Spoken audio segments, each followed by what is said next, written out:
Good evening and welcome to tonight's Undaunted, bringing into the news untold stories. I am Tabitha Akor. Let's begin.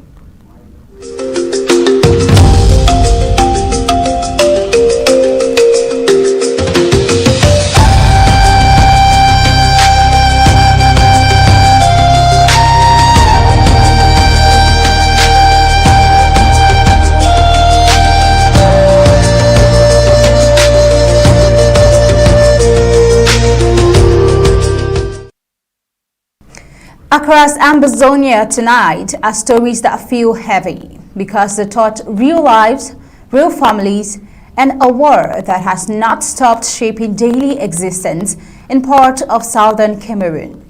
We begin with voices from the ground, especially women who are raising alarm over what prolonged insecurity is doing inside Amazonia. Many are saying the war is no longer only about the battlefield. It is showing up in homes, in schools, and in the behavior of our children who are growing up in an environment shaped by fear, displacement, and rising social challenges. Their concern is simple but urgent. When conflict drags on, it doesn't only destroy infrastructure, it slowly reshapes society itself. From there, we move into fresh reports of fire outbreaks that have added another layer of hardship for already strained communities in Amazonia, leaving families counting losses and trying to recover with limited support. And then the security situation. Clashes continue to be reported between Amazonian State Army and French Cameroon forces, including BIR, in areas including Muyuka. These confrontations have repeatedly placed civilians in the middle, with reports of innocent lives lost and communities forced to flee or shut down normal activity whenever tensions rise. What emerges from all of this is a familiar but painful picture. A region caught in a long-running struggle for self-determination, where political demands, military operations, and civilian survival are deeply entangled. And as these developments continue, the human cost remains at the center of the story, quiet, ongoing, and deeply felt. Well, while we explore these reports tonight, let's head on to the prime headlines.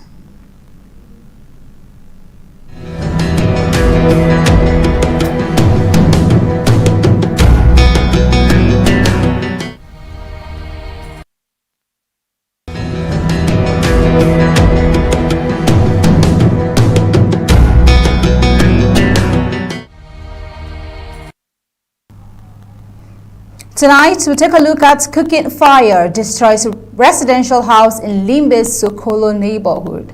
Also tonight, Amazonian State Army stands up to BIR over alleged humiliation of Amazonian women and children in Muyuka. Also tonight, Ikata gripped by fear as 3 civilians killed amid escalating violence in Muyuka. Tonight, Amazonian State Army allegedly executed in Ikata amid rising tensions in Amazonia, and also from the home front, women in Limbe County protest social vices, call for protection of children. And an African scene, Togo grants visa-free entry to all African nationals to boost regional mobility. And on news coming across the globe tonight, we'll take a look at Xi to host Putin in Beijing after President Trump visit as China signals stability amid global tensions.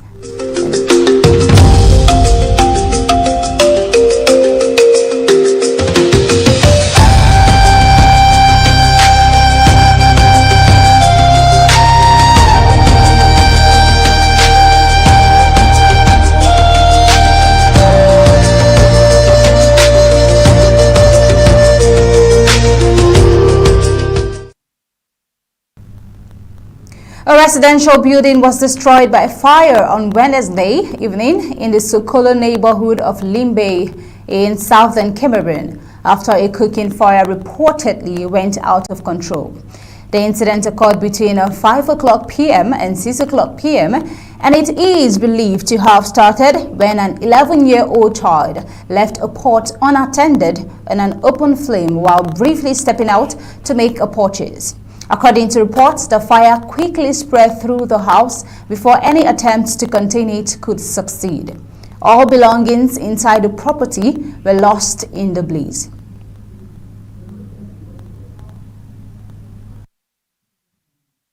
Right there on your screen, you could see the magnitude of the destruction. Fortunately, no casualties or injuries were recorded. Well, tonight, this is the report we are having and many more. And we are so delighted to have our legal mind, Barrister Mbesha, with us to give us in-depth analysis, his thoughts, his reactions to all the reports we'll be having right here tonight. Barrister Mbesha, good evening and good to have you. Good evening and thank you for having me.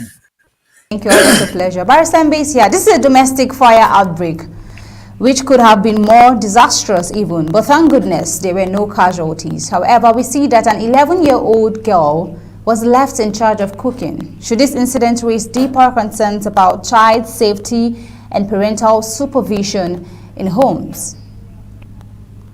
What's your thought? Well, my thoughts are so simple. You see, residents are not new. They happen every day, everywhere in the world.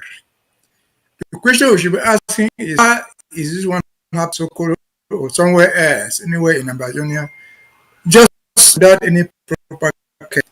If you live in the West, where we live, they build houses today, as we speak, 2026, and take care of fire if the fire does come. Because it can happen, and it does happen. And so, when they build houses without taking account into those things, fire will come. But do we expect individual people in the Sokolo to put fire hydrants in their compounds or fire warnings? They might not. But the community is duty bound to provide for those sort of unexpected circumstances. What is the community there? The community there does not mean people living in the Sokolo. It means the government authorities there. That government authority is certainly where, call it Limbe 1 or Limbe 2 or 3 councils we have there. What are all these councils when they are unable to provide the basic services that councils should provide? At the very least, councils should be able to provide for picking up dead around the streets, for coming to rescue people from unexpected fire disasters like this one.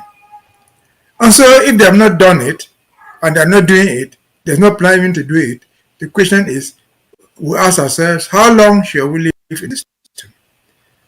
It is 60 years after independence, 65 years I think, and if we still have firewood burning houses, kerosene lamps, kerosene stoves burning houses down, without any remorse, where do we go from here?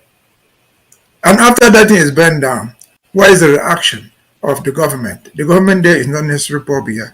There are his agencies he has created there, the prefect, the sous-prefects, and so on and so forth, because they also enjoy presidential authority. They also have something in the ministries, different ministries called disaster aid. Will they come to this woman's aid or whoever owns that place? Out. And so what becomes of the budget, which is supposed to be our money put together to take care of those things? The money, in short, is stolen, unaccounted for. And so if we must live in modern society, we have to take care of fire if it does come. We have to be sure that electricity we use in the houses, this is ordinary fire cooking. It could be an electrical outburst. It could be anything that will spark fire. All these things are not taken care of anywhere else in Cameroon, talk less of in Abaji. And so we are lucky. In this instance case, they are very lucky. Only one house was burnt. They are very lucky. Nobody died. But similar circumstances have taken people's lives. They have brought down many other houses around, and if not burnt down the whole community. And so what is the essence of governance if we belong to it?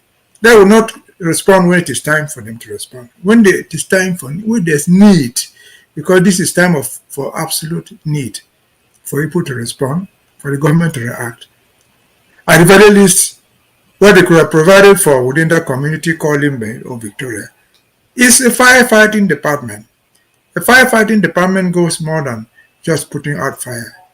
It makes sure that you build houses according to fire safety rules.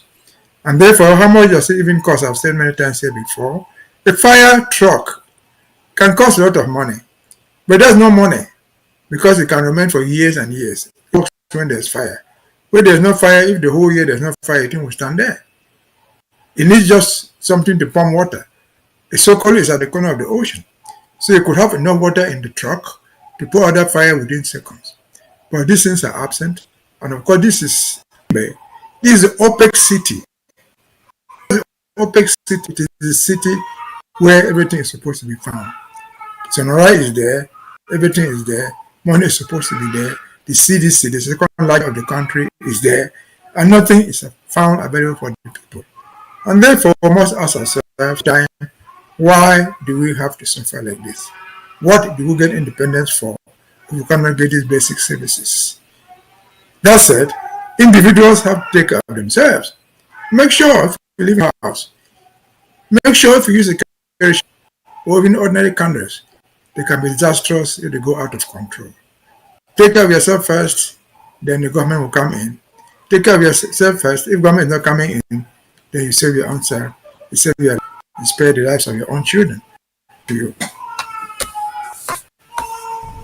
Barrister Mbesha, it's always been a call from you to our people from the home front to always protect themselves, and I think that's a great one for everyone to actually take note about. Well, let's move over to this report, which seems to be a clash between the Ambazonian State Army and BIR. The Ambazonian State Army has reportedly condemned what residents describe as the continued humiliation of civilians by elements of Cameroon's Rapid Intervention Battalion in Muyuka subdivision. Tensions has remained very high in Ikata, Ikona, and surrounding communities for months as security forces intensify operations against Ambazonian fighters linked to General Sky, an Ambazonian commander believed to coordinate fighters operating between Muyuka and Kumba.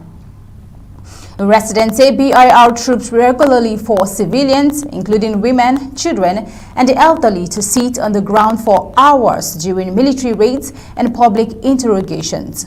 Community members allege that soldiers accuse locals of protecting or collaborating with Ambazonian fighters hiding in the area. According to local sources, the military believes Ambazonian State Army have blended into civilian populations following weeks of scattered and uncoordinated movement by armed groups. However, residents in Ikona insist Ambazonian State Army are not within civilian neighborhoods, raising questions about why entire communities continue to face repeated military pressure.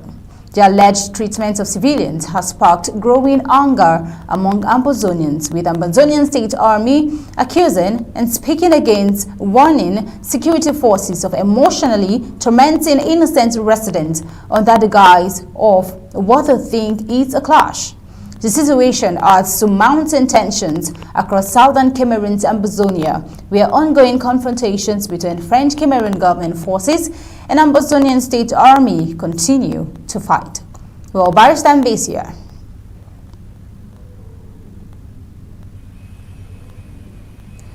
Yesterday, we reported the atrocities committed by BIR in Ikona on innocent civilians. Today, it's Muyuka. What's your reaction to this, Barrister Mbesha?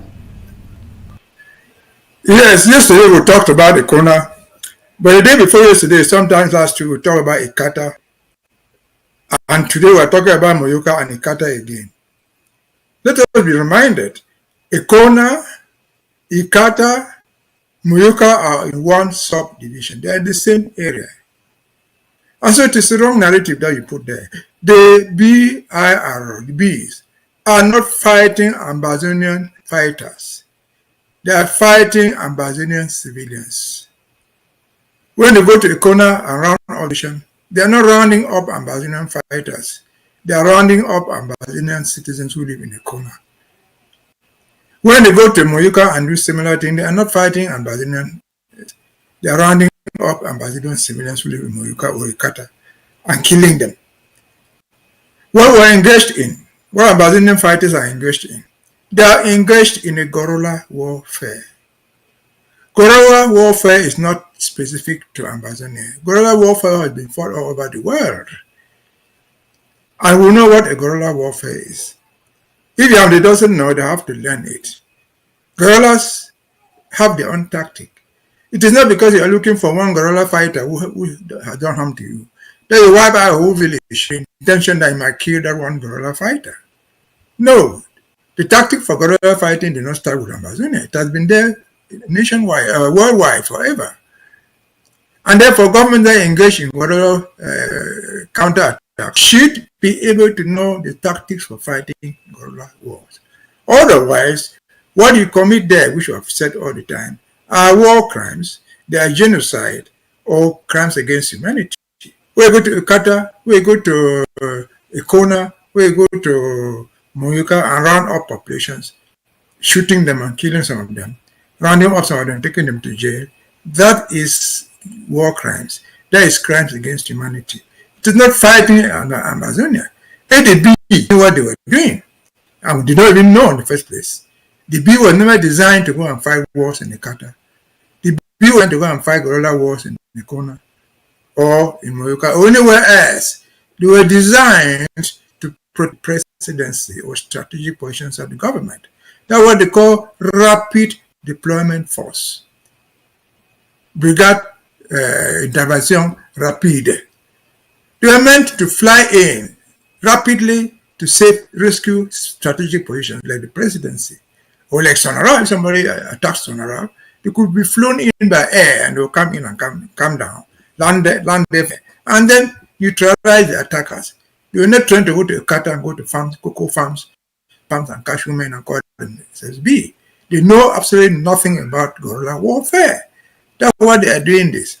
But who is responsible for that? It is the government. As we speak, I'm sure you have not gotten that segment. They went to Ikata a few days ago. They did what we have just said they did. They went away with some 3-4 young men alive that they claimed were Amazonian fighters. They took them away alive. That's why these guys are dumped on the road dead. We're coming right into that actually, and we'll bring an update how will you come back as regarding the report. Yeah, I know you come back to it. So again, this small part of it. Amazonian fighters are not every single woman, every single man who lives in his house in Muyuka, or in Boya, or in Bambili, or wherever they are. They are just civilians. And any attempt to round them up in the form of Kali, which I've said is completely illegal, extract money from them to force them help you identify who's an Amazonian fighter. It's just not acceptable. It's a war crime. They are crimes against humanity. They should be condemned. They should be sanctioned. Those responsible, not the individuals in the Ikata or Muyuka, those giving the orders are the ones that are targeted by the international community, by the ICC in particular. The leadership, those who give those instructions, those who ask the people to deploy and go and make Kali in Ikona or Muyuka or anywhere else, those who get them back, when they bring them back to Boya or to Bamina or wherever they take them, and they sit down and start to question them and extort money from them, those are the commanders that should be held accountable. Because an ordinary foot soldier takes orders from the boss. If the boss is never held accountable, the ordinary foot soldier would not be held liable because he obeys orders from the superior. And so that is, again, that's not fighting Amazonian fighters. Fighting whoever is called Amazonian, that is, they are fighting all British Southern Cameroonians. They are killing us, they are not killing Amazonian fighters. Over to you. Mbesha, but then from the report we actually saw that civilians are actually the victims of war. But then Amazonian State Army in this situation are still trying to stand up against them. But then let's move over to this report and then we bring an update, a breaking news we're just having from this report right here in Ikata. Fear and tension have taken hold of Ikata village in southern Cameroon after 3 civilians were killed in the early hours of Tuesday. In what residents describe as a worsening wave of violence affecting both ordinary people and security personnel. Residents say the victims were shot dead under unclear circumstances, deepening panic in the community, already shaken by deadly incidents just a day earlier. On Monday, French Cameroon soldiers were killed during a violent confrontation in the same subdivision. marking the start of a deadly 48-hour period that has left the area on edge. The latest killings have further intensified concerns over the safety of civilians who now find themselves increasingly caught in the crossfire of the war in Ambazonia. Authorities, have not yet issued an official statement on the incident, and the move behind the attacks remain unknown. No group has claimed responsibility for either the civilian or security personnel killings. Now, as violence continues to spread, residents say the community is left in shock, with growing fears that civilians are becoming regular victims in the escalating war, especially in Muyuka. Barrister Mbesha, now we have an update. Muyuka these past days has seen a surge of tension, just like the one we've just heard, but sadly, innocent civilians become victims of war and increasing insecurity. You've always called that people should protect themselves right on this show, but what do you have to say, maybe in cases where they are trying to protect themselves from this kind of situation? What do you have to say to them, and what's your thought? Well, as far as this is concerned, I don't think I can tell people that they're unfortunate, because the story which I have, which I think is true, is that 2 days ago, remember, we've had the news where some soldiers were killed in Ikata. In that rush, the military invaded the area thinking they would catch the Amber boys. They did all what we already know. And they went away with these 3 young men whom they suspected for being Amber boys. And down the road, they killed more soldiers. And in vain, they shot and killed these 3 and dumped their corpses around the area and went away. So the central issue is they took them away. How did they find themselves? They were shot and killed. In anger, in retribution to what has happened to their own soldiers. We've said here that modern wars have rules. Let us assume for a moment that those boys were even Amber boys. It were Amber boys or Amber fighters. Call them in our own words, ASA. They captured 3 of them alive. Who gave you the power to execute them? Where was the trial? One would expect that in the normal circumstances, if you caught a soldier in front of in the war front, not wounded, even wounded, he's not dead. If he's wounded, he's treated first in the hospital. Then he faces the military justice. You bring him to court to justify being accused of. You don't have anywhere in the world and kill people who are not a danger to you. Having captured them, even the hard guns, they cease to be dangerous to you because you have seized their weapons. Why are you killing them? If it is not murder, if it is not genocide, what else is it? Where it targets civilians or unarmed men, because these are people who are not armed. You have disarmed the guy by taking him into custody. He ceases to be a danger to you. Without any formalities, you shoot and kill the guy. What type of war is that? Where else can you find that in modern warfare? That's criminal. If you reduce it to individual, it is murder, which is punishable by death. You murder somebody, sometimes you will face the death penalty. Because it's conscious. You open fire, live fire on him with intention to kill, and she died. And so, again, we shall see wonderful things in Ambazonia. We say wonder shall never end. The Pope always running saw it. I wish any other civilized person in the world would see this sort of thing and think that this is a war for living together. Can we ever live together in these sort of circumstances? Shall the mothers, the families of those young men ever forget?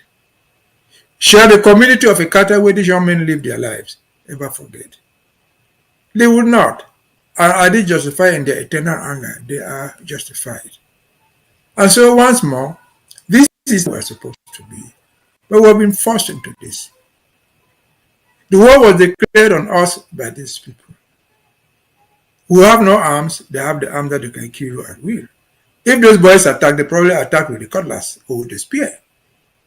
and the rifle AK-47 is inappropriate. It's not proportionate to what they have. Again, who gave them the right to be the accuser and the judge? To execute people at will for suspicious suspect they committed. That doesn't anywhere in the world. It should not, it maybe exist in Cameroon, but it shall not exist in Amazonia. And yesterday, there shall be accountability sooner or later. War crimes, genocide remain with you perpetually. We have records of these things. In the catastrophic moment, it's recorded yesterday. Every single of Amazonia history is recorded somewhere.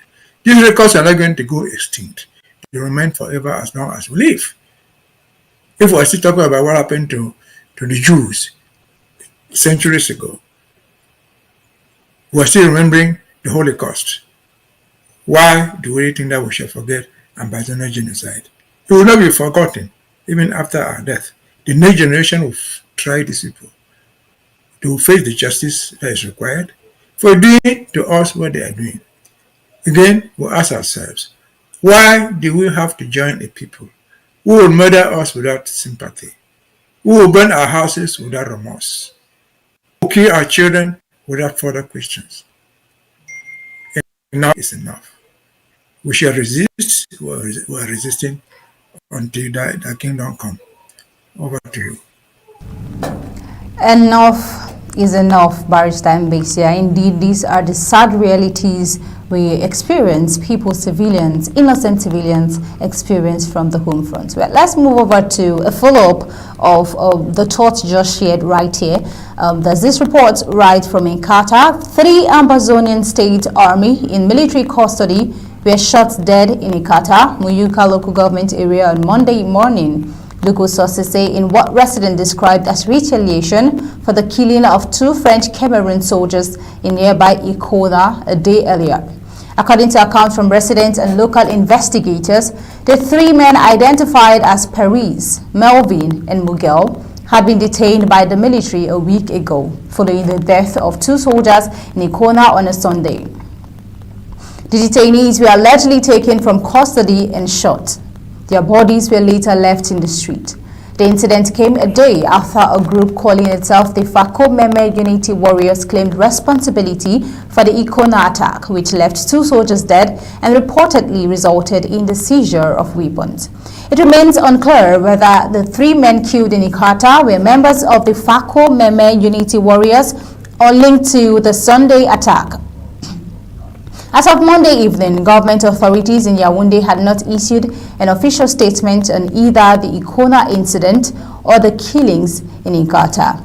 We see that the Atlantic Zone has seen repeated cycles of attacks, reprisals, and counter-operations since war began in 2016. Human rights groups have repeatedly urged respect for international humanitarian law. Residents in Muyuka say the latest killings have heightened fear, with many staying indoors and markets remaining quiet.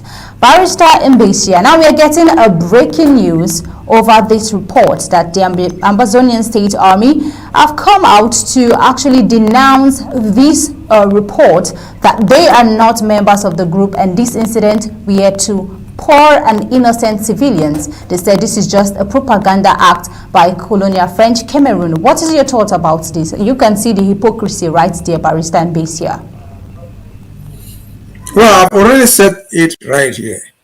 The ASAs have denounced it. But again, let us assume for a moment people were even members of the ASA or members of any fighting group. And they were taken away alive. Who gave them the authority to execute them? When you capture criminals, call them criminals. What happens to the criminal when you capture him? The criminal is put on trial. You, the man who captures the criminal, you don't have the power to judge. You don't have the power to sentence people to death. And so this is just too much. My problem personally is this happening in Ikona, this happening in Ikata. This is all what we call Fako. This is all what we call the Atlantic Zone. Where are our brothers and sisters who sit in Yaoundé there, who command a lot of authority in Fako? We're not forgetting Mosong, my Prime Minister who sits there today as we speak. We're not forgetting Nalo Younger, who caused this war in the first place, who sits in Yaoundé as a government minister. If these were their own siblings, if these were their own blood children, what would they say? What do they say to the mothers and fathers of these children? I saw before we came online, I saw a mother weeping publicly for the murder of her own child, without cause, without justice, without trial. And yet, these are brothers and sisters from the Southwest, call it, Northwest, Southwest combined. They sit there, they close their eyes to this type of heinous acts in the name of so-called national unity, in the pretext that they will give them peanuts to eat, to give them money, which money is stolen from us in the first place. Stolen from Amazonia, stolen from, again, it's part of Amazonia. And so, should this ever have happened to anybody, it should not happen. At least, those guys from the so-called Southwest who represent the government, those guys from the so-called Fakoua and Yaoundé should raise a finger of protests and tell whoever is in charge that they don't have the power to execute people. They don't have the power to try people. They have the power to arrest if they can suspects and bring them before the appropriate tribunal. And let them face the injustice which they ever do, but they would have passed for a justice because they have claimed that the guy was put on trial. If that is not done, they are not doing us a service. If that is not done, that's the reason why we can disown all of them. That's why we must call on God to protect us. Without human protection, God must protect us. But God cannot help you when you help yourselves. And so we have to help ourselves out of this struggle by fighting this evil. It is a monster that should not be accommodated. It is a monster that we must fight back. And we're fighting back. Our brothers and sisters who are there, directly or indirectly cooperating with this system, are per se criminals in themselves. Over to you. Thank you very much, Barrister Mbesha. But then I want you to just give an overview of the challenges civilians face from the home front. I mean, how would colonial French Cameroon do this to civilians? What's your question? Can you give an overview? Let's hear from you. The current challenges at home. I mean, imagining French Cameroon doing this to civilians. It is pathetic. Well, you're asking the question to Roma because they've been doing this forever. We have talked about this war, just the war. More than 70,000 people are dead. 99% of them are civilians. What are they killing 70,000 civilians for? This is just because it's news today. What of Sam Sawyer? What of the poor warders who was decapitated in the streets? What of Ngarabo? Are these not civilians? Done officially by the government. The government has admitted it. Just 2 weeks ago, last week, it was something in Kambe. People are going for a cultural celebration. They come and open fire and kill everybody there. These are all civilians. They burn down their motorbikes. These are all civilian property. Why should they do this? They do this because they think they can suppress you with fear. The idea is to instill fear. Fear so they don't do what? So they never talk again. Because if you take it back to 2016, how did the war start? It started because people were talking. People were asking what Yaoundé doesn't want to give. If they cannot give you, they simply try to silence you. And the best way to silence somebody is to kill that person. And as I said a few days ago, what is Mancho BBC doing here in Yaoundé jail? For saying that the streets in Bamenda are bad. These are the very streets that are tiring today are being clapped for. What was his crime? What was the crime of Ayok Taku and the people in Nigeria, not even in Cameroon? Sitting down to say, well, what they are doing to us is not just about how we can address these things. They are killed, they are adopted. Everything that can be done humanly to people is done to them. When they do it to any of them, they do it to all of us. A single Ambazonian dead in this struggle is all Ambazonians dead. A single Ambazonian detained illegally is all Ambazonians detained. A single Ambazonian killed is all Ambazonians killed. This is the summary. Because you're not surviving sitting there. I'm not surviving because they like me. I'm surviving because I have the opportunity not to be near them. If I were near, then they will eliminate me the same way they've eliminated those people. In which part of the world do people live without the right to question their social status? Without the right to question and ask for accountability from the so-called those who govern them? It is not possible for you just to raise an alarm, to raise a concern over your social security, to raise a concern about their physical security, about your well or bad, poor living, then what life is not worth. They didn't start doing it today. They didn't start doing it in 2016. They've been doing it forever and ever from 1961. As the Abemukons, what did they go to jail for 7 years for? And the ones they killed, you can name them. As the Dinkas, what did Dinka have to flee the country? If he had not fled, he would be dead. For Daniel to open his mouth and challenge what they are doing to him. And so we have come to a country, something called a country, a jungle of a country, a lawless community that would do everything and anything they could to silence their opponents. Not even the opponents, to silence their critics. This is unacceptable. We did not sign up for this, and we should never have signed up for this. And so we've said, enough is enough. I said yesterday. We'll fight this thing to the end until we get ourselves free. Over to you. Absolutely, Barrister Mbesha. If the only way they want to do is just to silence the people, to make them frightened and scared of speaking up. But definitely, Ambazonians will keep speaking up. Well, let's move over to what is happening right in Ambazonia.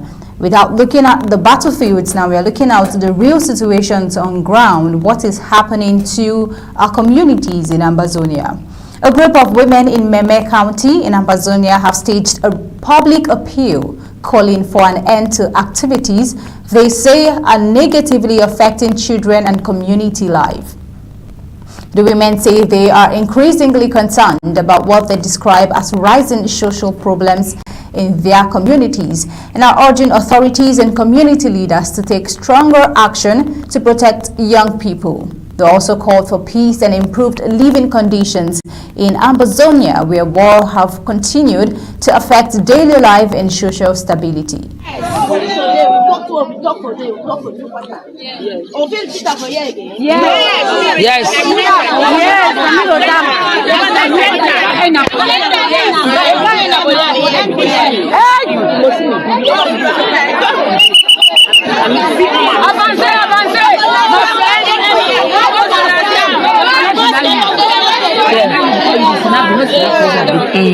Chamado Pakango Chamado. Time more like you want is okay. Chamado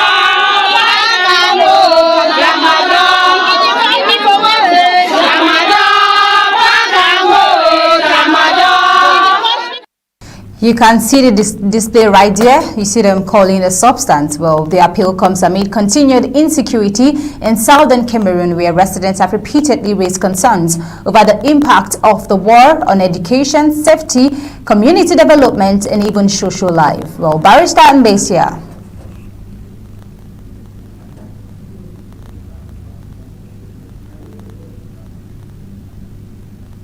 Do we have Barrister Mbesha there, please?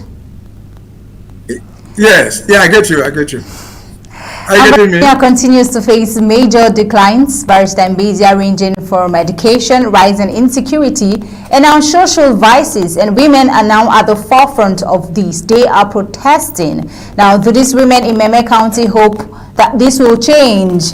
Do you think that these are being sponsored by the children themselves or the war? And why the neglect, Barrister Mbesha? What's your words to these women? I feel sorry for the women. See me laughing. Because those women are standing there with peace plans and leaves. And they are saying they call the problem tramadol or pagango. These are substance abuse issues. Do those women believe that if they stood in the street there for 1,000 years, tramadol or pagango go away? Tramadol will not go. The drugs are there. If you listen to the story, which they have told, they have followed the story very, very well. Say to people, bring this thing from Kumba and sell it to them. Kumba is not very far from Bapanya. Bapanya is part of Kuma, part of Meme. And so the poor women are singing there, Tramadol, Bakango. They are calling on the dew and so on and so forth. The question that has not been answered is how the community in the village called Bapanya became a drug haven, where Tramadol is the order of the day, where marijuana is the order of the day. Why?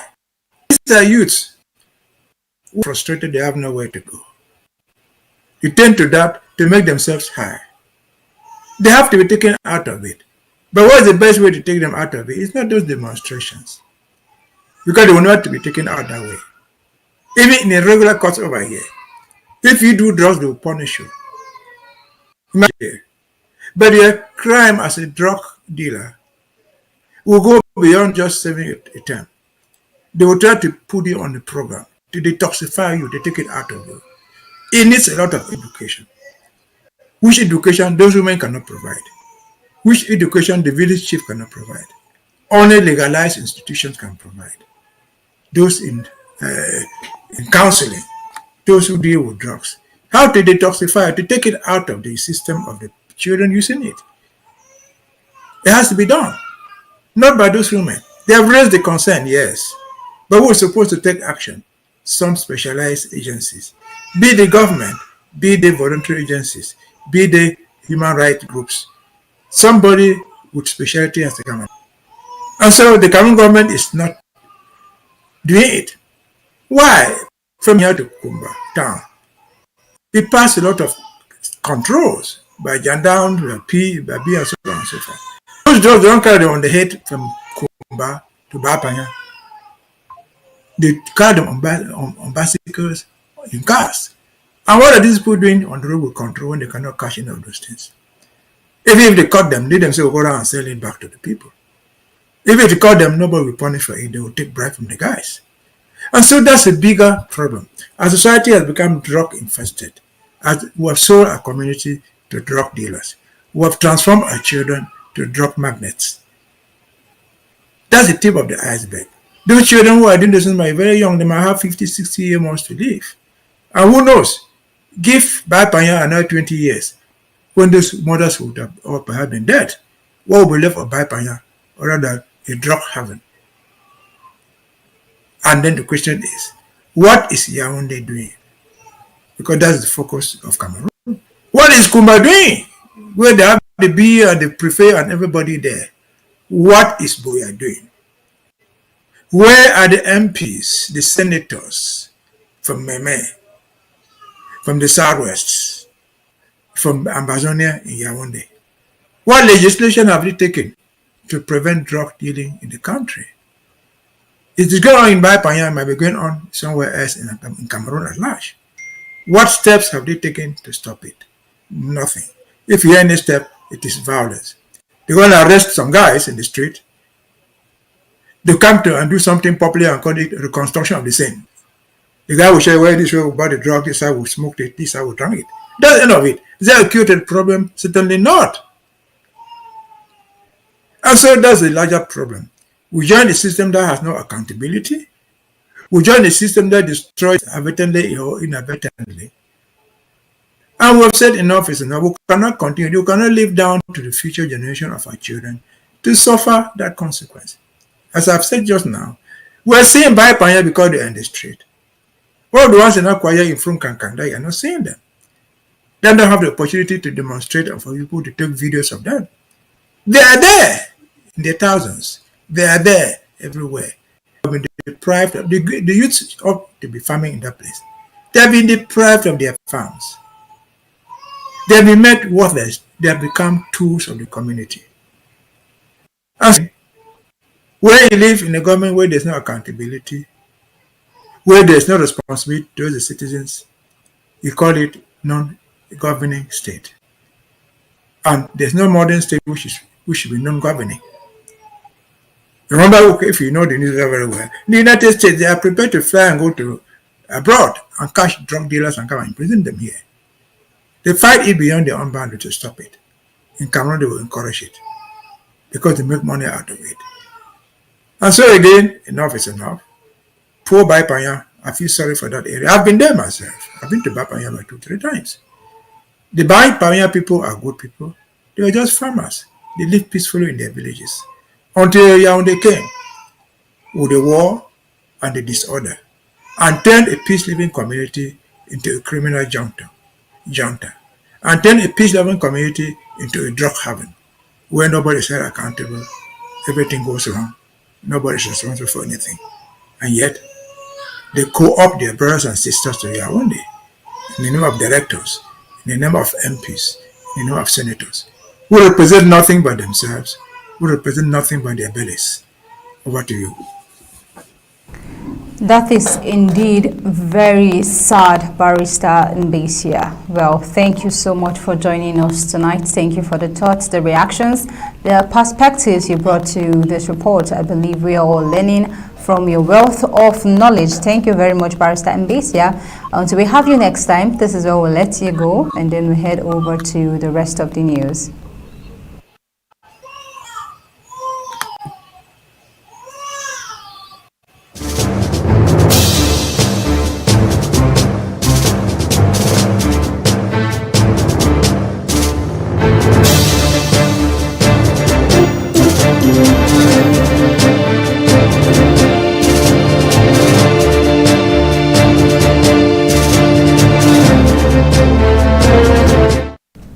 On African scene, a gunman opened fire on Monday in the southern Egyptian province of Asyut, killing 8 people and injuring 5 others in a sudden attack at a busy street near a transport hub, according to security officials. The Interior Ministry said security forces responded quickly, pursued the attacker, and fatally shot him during an exchange of fire. The injured victims were taken to Asyut University Hospital, where emergency services were seen treating casualties. Authorities have not yet determined the motive behind the attack. However, officials stated that the assailant had previously suffered from psychological disorders and had received treatment at a psychiatric hospital in Cairo. Footage from local media showed heavy security presence and ambulances around the hospital following the incident. The investigations are ongoing. Now, away from that, and let's look at what is happening in Africa, what seems to be a major breakthrough for Africans. Togo has introduced a visa-free entry policy for all African nationals, marking a significant shift in its immigration framework, which is aimed at strengthening continental integration and facilitating cross-border movement. The policy, which took effect on May 18, allows citizens of African countries holding valid national passports to enter Togo without a visa for stays of up to 30 days. Authorities said the reform is intended to protect and promote economic cooperation, regional trade, and cultural exchange, while positioning Togo as a key hub for business and services in West Africa. Security Minister Caliste Batusi Majowa said the decision reflects the country's commitment to Pan-African cooperation and improved people-to-people relations across the continent. Officials added that while entry requirements have been relaxed, standard security and immigration procedures remain in place. Travelers are still required to complete an online travel declaration at least 24 hours before arrival. The policy is being implemented across all land, air, and sea borders nationwide. Togo joins other African countries, including Rwanda, that have eased travel restrictions to support regional mobility and integration. Now let's move over to news across the globe.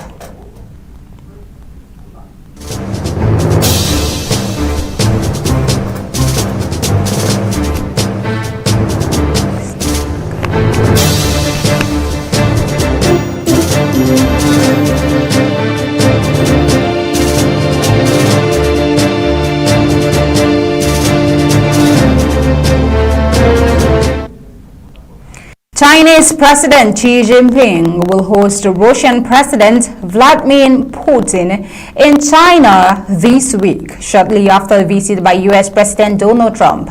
as China seeks to project an image of stability amid heightened geopolitical tensions. Putin's two-day visit beginning in May 19 marks his 25th trip to China. The talks come as Beijing and Moscow continue to deepen cooperation under what they describe as an all-weather strategic partnership, despite Western pressure on China to reduce engagement with Russia over the war in Ukraine. Meanwhile, China and Russia are expected to focus on energy and economic cooperation, including long-term oil and gas supplies. The two sides previously agreed in principle to advance the Power of Siberia 2 gas pipeline, though pricing and final commercial terms remain unresolved. Beijing has maintained that it is neutral in the Ukraine conflict and has said it does not provide lethal weapons to either side. Western governments, however, accuse China of providing economic and diplomatic support to Moscow. The meeting follows President Trump's recent visit to China, which produced limited concrete agreement but was presented by Beijing as part of efforts to maintain stable relations with major powers. President Xi has described ties with Washington as having strategic stability, despite ongoing trade and security differences. China is using high-level diplomatic engagement to reinforce its positioning as a global stabilizing power at a time of continuing conflict in Ukraine and instability in global energy markets. A Chinese Foreign Ministry spokesperson said the leaders will discuss bilateral cooperation as well as regional and international issues of mutual concern. Russia remains a major energy supplier to China, with oil trade conducted through both pipeline and maritime shipment. Despite Western sanctions, Chinese refiners continue to purchase Russian crude, with transactions increasingly settled in yuan. Analysts say China is likely to continue balancing energy imports from Russia with supplies from Central Asia and other partners as part of its diversification strategy. Putin has indicated that energy cooperation will be a key focus of the visit. The final agreement on pricing and long-term contracts are expected to remain under negotiations. Now let's look over to what is happening in the U.S. and African as refugee. The United States is preparing to significantly expand its refugee admissions for white South Africans, a move that has drawn international scrutiny and intensified diplomatic and political debate. U.S. media reports indicate that the Trump administration intends to raise the annual cap for African refugees from about $7,500 to roughly $17,500. The expansion will build on an existing resettlement program that has already brought in South Africans under claims of insecurity and discrimination.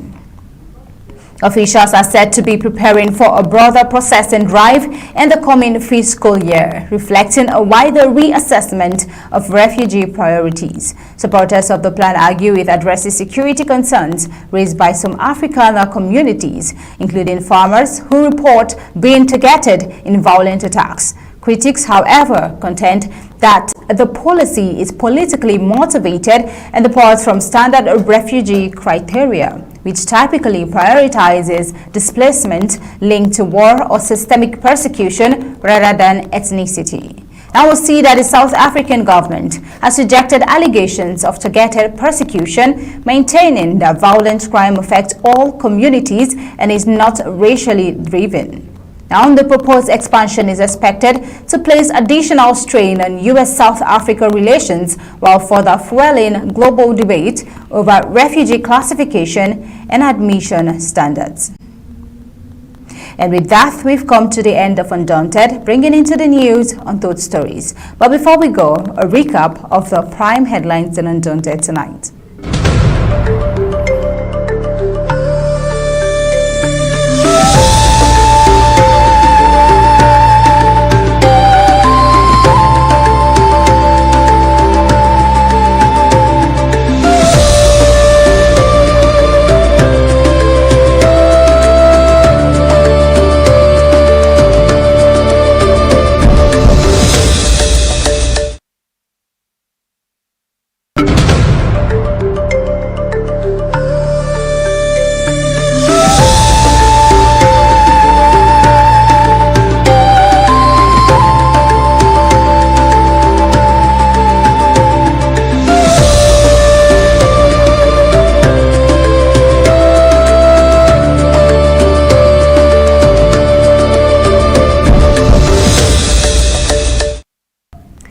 And tonight, Undaunted, we saw cooking fire destroys residential house in Limbe, Sokolo neighborhood. Also tonight, Amazonian State Army stands up to BIR over alleged humiliation of Amazonia women and children in Muyuka. Tonight, we saw Ikata gripped by fear as 3 civilians killed amid escalating violence in Muyuka. Also, Amazonian State Army allegedly executed in Ikata amid rising tensions in Amazonia. Still, from the home front, we saw that women in Meme County protest social vices, call for protection of children. And on the African scene, Togo grants visa-free entry to all African nationals to boost regional mobility. And in the rest of the news across the globe, Xi to host Putin in Beijing after President Trump visit as China signals stability amid global tensions. Well, that is all on Undaunted tonight, bringing into the news untold stories. On behalf of the entire Undaunted newsroom, we say thank you for joining. We leave you with ABC Amba TV images. Good night and God bless you.